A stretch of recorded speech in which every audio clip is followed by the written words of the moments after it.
The air in the abandoned monastery was always colder than the night outside. Even in summer, when the valleys beyond the cliffs bloomed with wildflowers and the air shimmered with heat, the monastery's ancient stone halls breathed frost. Elias had grown used to it during his months of research there, though the draught still raised the hairs on his neck when he ventured into the lower chambers. The monastery had been built in the early 1200s by a sect of monks whose order had long since vanished from history. Their exact practices were a matter of speculation. Some scholars claimed they were merely ascetics, scribes who preserved texts when kingdoms fell to fire and sword. Others whispered darker theories, that they had dabbled in rites forbidden by church and crown alike, inscribing secrets into vellum no human eyes were meant to see. For Elias, those whispers had never been warnings. They were invitations. At 27, Elias already bore the reputation of a man too eager to unearth things best left buried. His sharp eyes, pale from sleepless nights bent over parchment, gave him the appearance of a haunted man. But his mind was quick, his skill, with ancient languages unmatched among his peers. It was this skill that had earned him the attention of Professor Marrow, a scholar nearly twice his age, who now oversaw his work in the monastery's library. It was during one of these long nights that Elias first found it.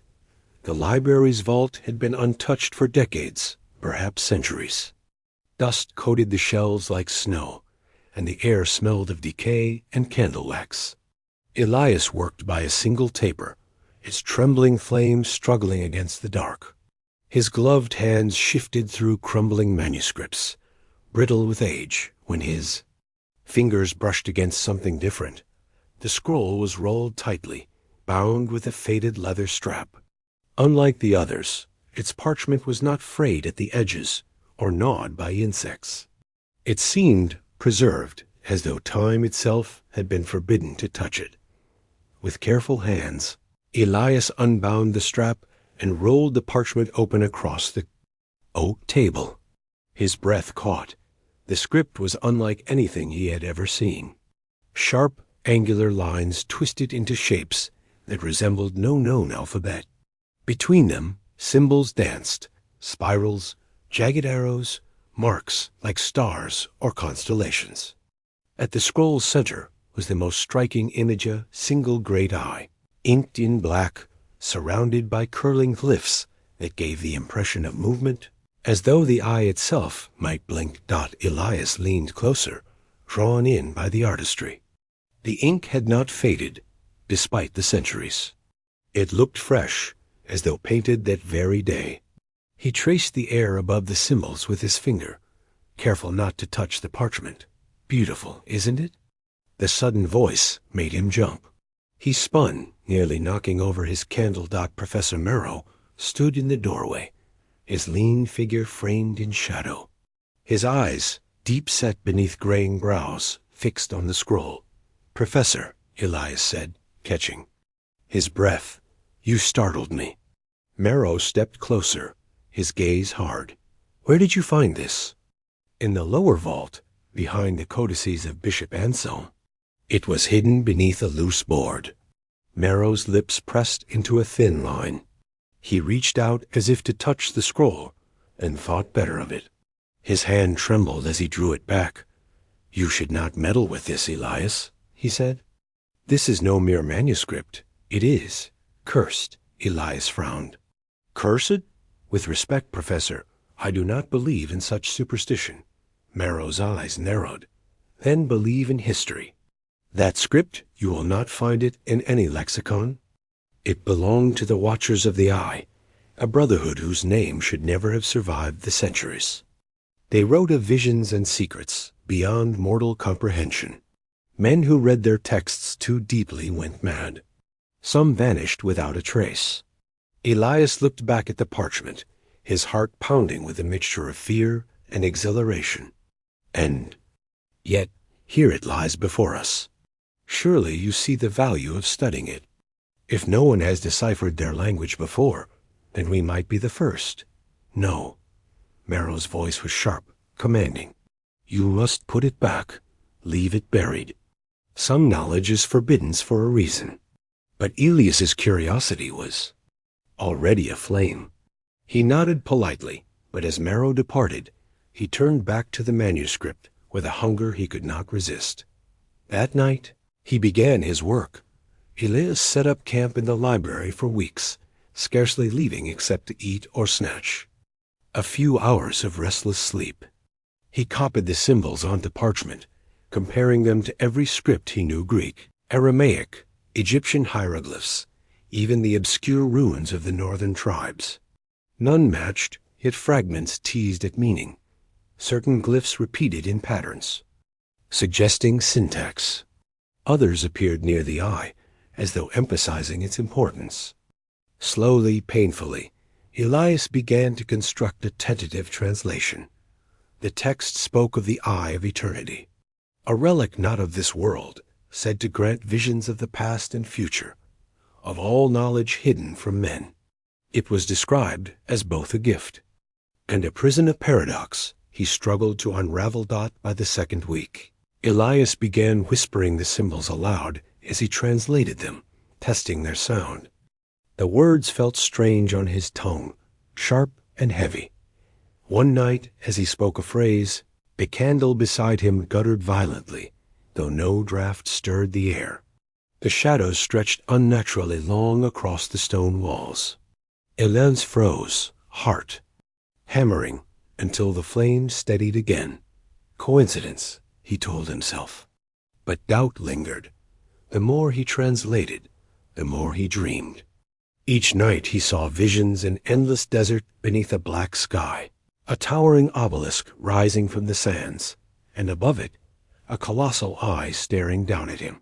He would wake drenched. In sweat, the image seared into his mind. Still, he pressed on. The fear only deepened his resolve. One evening, Marrow confronted him again. "You've been spending too much time with that manuscript," the professor said, his voice weary. "I see it in your eyes. You've not slept. You're pale as death." Elias hesitated. "I am close, Professor. So close to unlocking its secrets. Don't you understand? This could change everything we know of history." Marrow's expression hardened. "I tried once, years ago. I thought I could master it. But the more I read, the less of myself I recognized. I stopped before it was too late." His voice dropped to a whisper. "You must stop, Elias. Burn it before it consumes you." But Elias shook his head. "I cannot. Not when I am on the brink." Marrow's eyes filled with sorrow. He turned and left without another word. That night, Elias whispered another line aloud. The shadows stirred again, but this time, something answered Dot from the air above the manuscript. A shimmer appeared, as though reality itself had rippled. Slowly, impossibly, a black shape formed a hovering eye, glowing faintly, watching him. Elias's breath caught in his throat. The candle flared, then died, plunging the chamber into darkness, lit only by that unearthly gaze. For a heartbeat, Elias felt as though his soul had been laid bare, every thought and secret exposed to the eye's scrutiny. Then, with a sound like a sigh, it vanished. The chamber was silent once more. Only the faint scorch mark on the table remained, earned into the wood where the eye had hovered. Elias sat trembling in the dark, realization dawning. Dot, this was no mere manuscript. Dot, it was a key. The scorch mark on the oak table remained for days, no matter how hard Elias scrubbed at it. The wood seemed to have blackened not from fire, but from something deeper, as if reality itself had been branded. Every time he glanced at it, he was reminded of that moment, the hovering eye, the weight of its gaze, the terrible certainty that something had looked back. He should have been frightened enough to abandon the work. Any sensible man would have burned the manuscript as Marrow urged. But Elias could not. The taste of discovery was too sweet, the pull of knowledge too strong. He had glimpsed the edge of something vast, and retreat was impossible. Night after night, he returned to the scroll, His progress accelerated unnaturally, as though the language now revealed itself to him willingly. Words that had been impenetrable one day became clear the next, entire passages unfurling in his mind, as though whispered by unseen lips.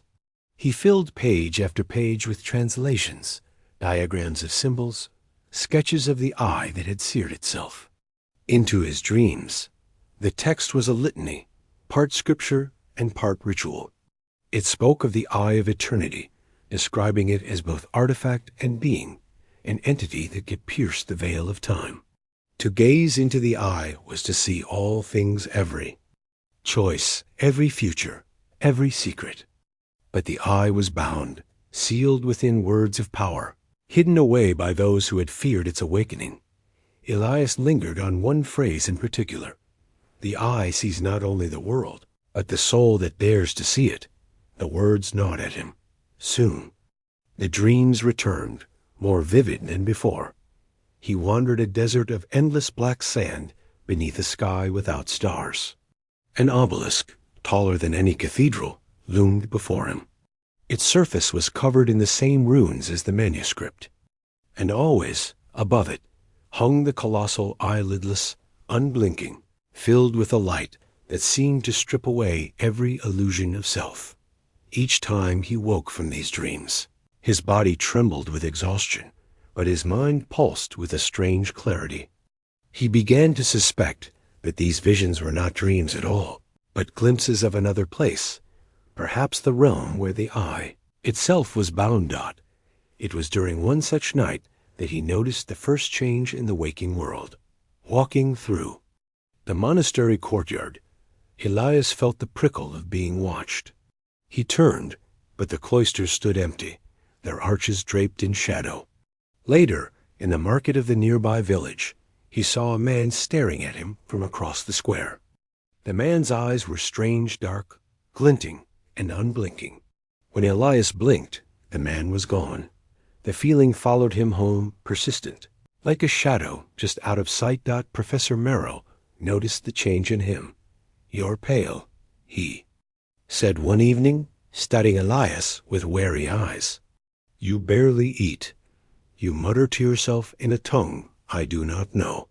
Tell me honestly, Elias, what have you seen?" Elias hesitated.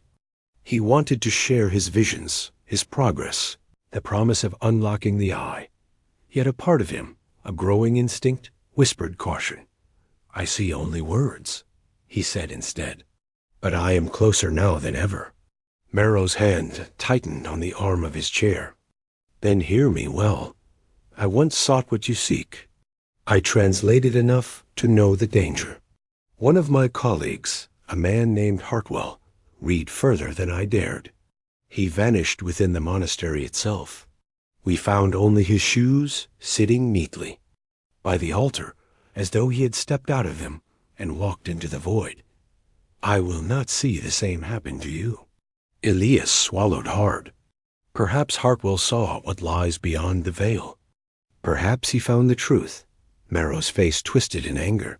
Or perhaps he was devoured by it. He leaned forward. "Burn it, Elias. Burn it before it claims you too." But Elias could not. The eye's call had taken root too deeply. Night, something shifted. As Elias worked in his chamber, he reached a passage that seemed to complete a ritual. He traced the words with his pen, whispering them aloud.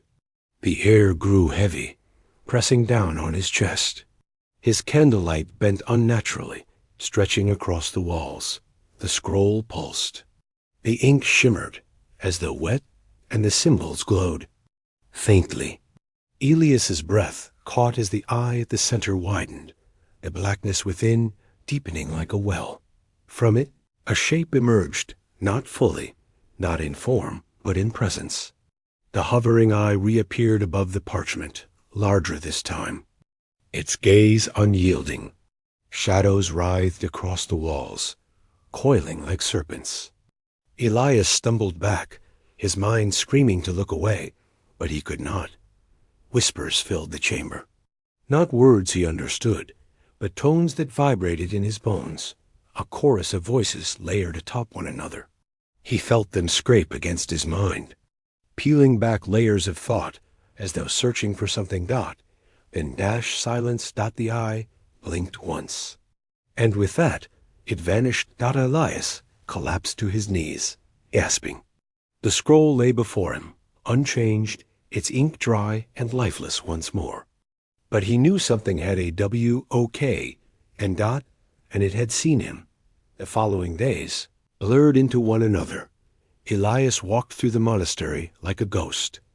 Monks whispered prayers when he passed. Villagers crossed themselves, muttering of ill omens. His reflection no longer matched him perfectly sometimes. When he glanced into polished brass or water, his reflection lingered a moment too long. Blinking out of rhythm, he tried to hide his unraveling, but Marrow saw. "You've gone too far," the professor said, voice trembling. "I can feel it in the air. The seal is weakening." "Do you understand what that means?" "It was not meant to." Read. The manuscript is not knowledge, it is a prison." "A prison for what?" Elias demanded, desperate. Marrow's eyes flicked to the shadows. "For something older than history. The Watchers of the Eye swore to keep it bound, even at the cost of their lives. And you have undone their work." The words sent a shiver down Elias's spine. Yet part of him thrilled at them. A prison, yes, but perhaps also a door. And what lay beyond that door? What truths? What power? His dreams gave him no rest. The desert, the obelisk, the eye, they grew sharper each night, until he woke certain that he was no longer dreaming at all, but traveling in spirit to a place that awaited his arrival. 1. Dawn, as sunlight pierced the monastery's stained glass. Elias found himself standing before the scroll once more, lips moving in prayer to a god he no longer recognized. The eye had chosen him. On the 7th night after the ritual, Elias heard footsteps behind him as he crossed the cloisters. He turned sharply, but the corridor was empty. He hurried on, only for the sound to return, closer. A whisper brushed his ear. "Watcher." Elias spun. This time, a figure stood in the shadows.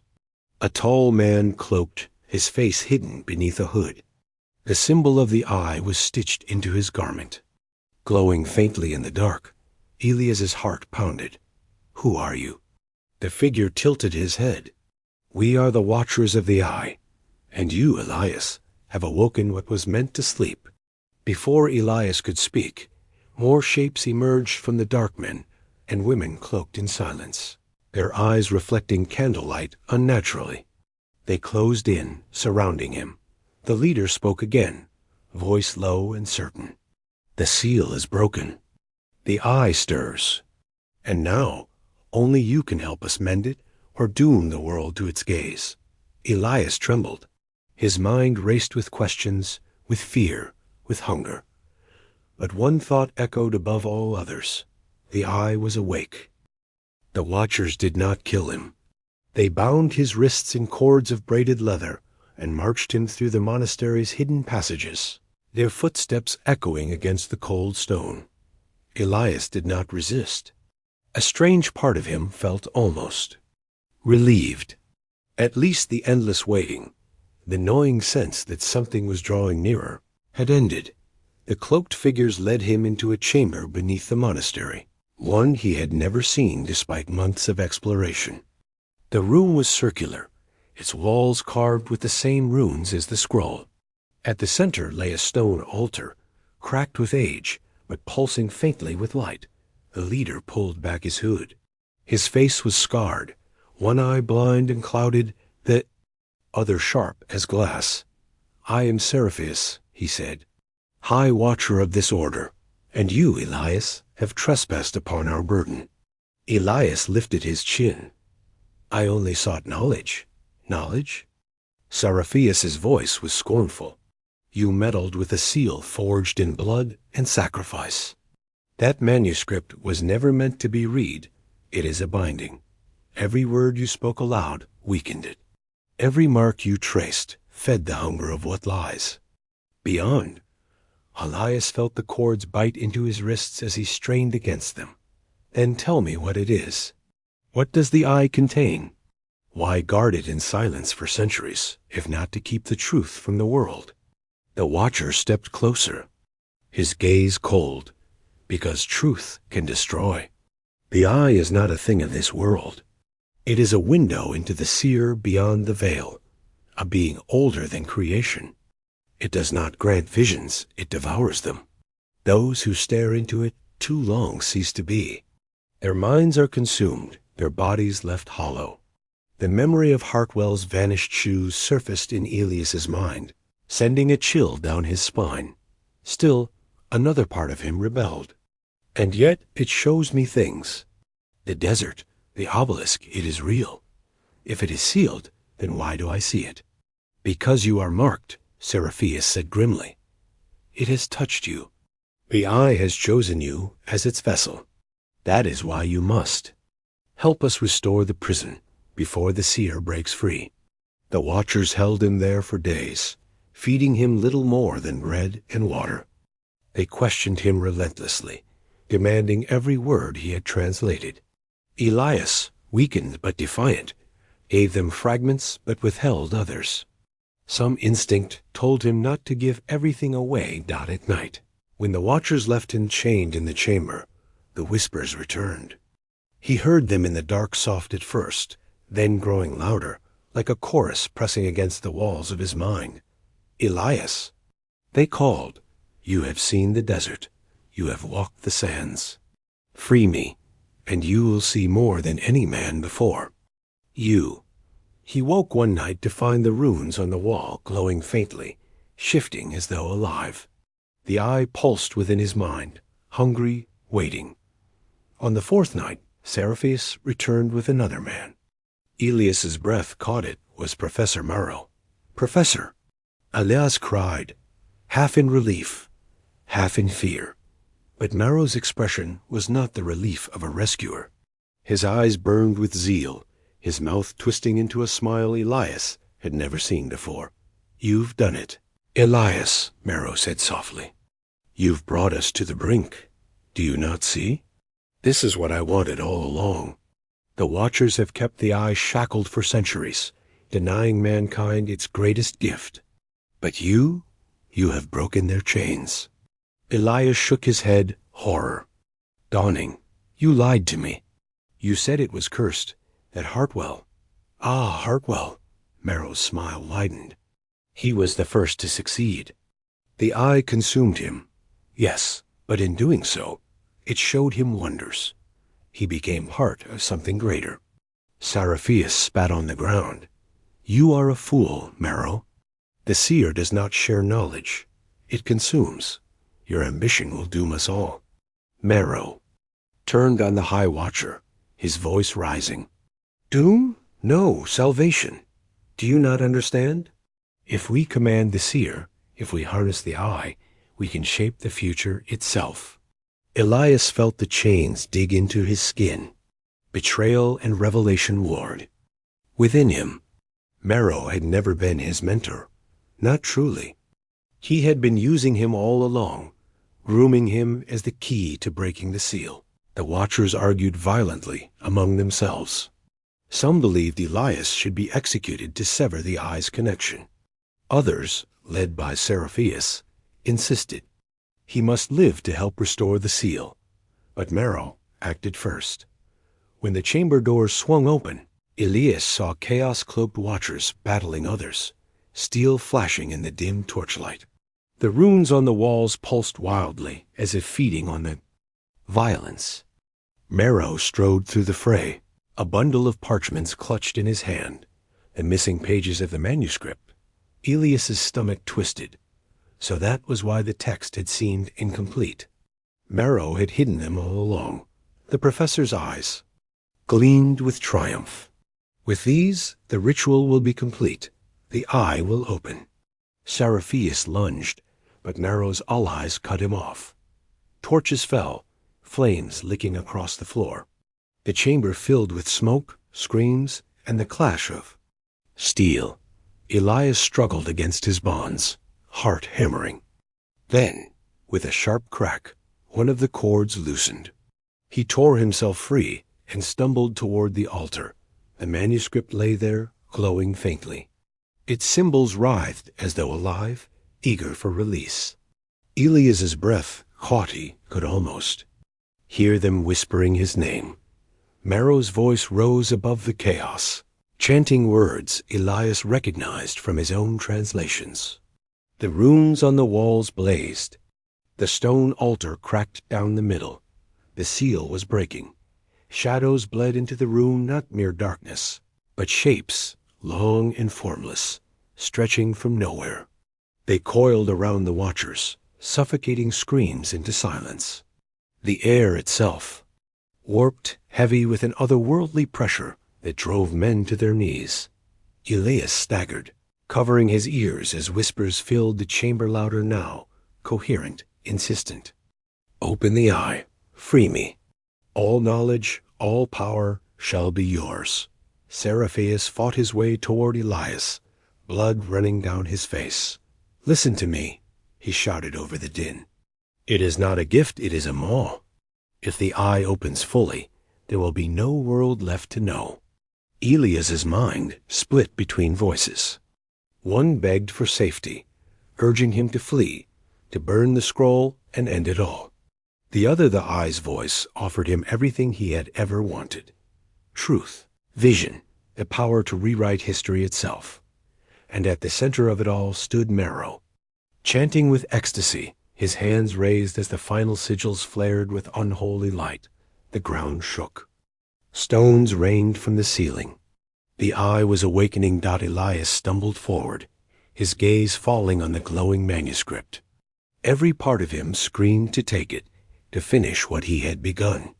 His fingers brushed the parchment, and in an instant, visions cascaded through his mind, cities burning, oceans parting, stars collapsing into blackness. He saw every choice he had ever made, every path not taken, every life that might have been not. It was too much. He cried out, clutching his head. Somewhere beyond the visions, he heard Marrow's voice. "Do you see now, Elias? Do you see the infinite?"